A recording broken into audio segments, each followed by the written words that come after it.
And new tonight, after months of pain and heartbreak following a fatal bus accident, the Rushville community came together for a time of happiness.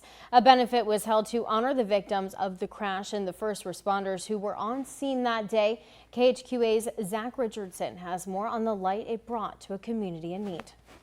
The Rushville, Illinois community continues to grieve the loss of 3 young children and 2 adults following a fatal bus crash back in March.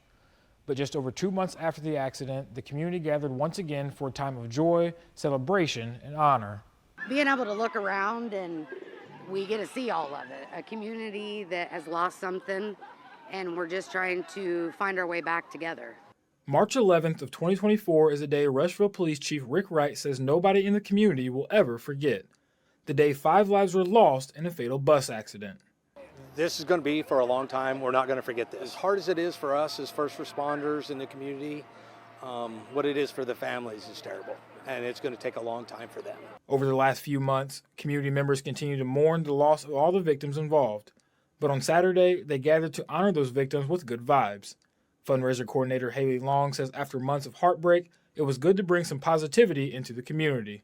I do have a little girl that is in preschool, and she was friends with the victims, and stuff like this, and she knows it's for her friends, just enlightens her, knowing that this is for them and she's here to celebrate.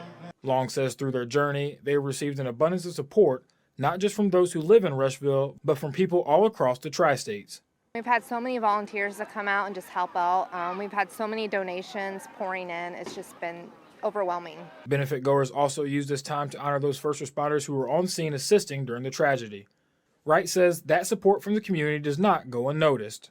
Our community supports us so much, and we can go out and do our job, and we know the community understands when we do our job.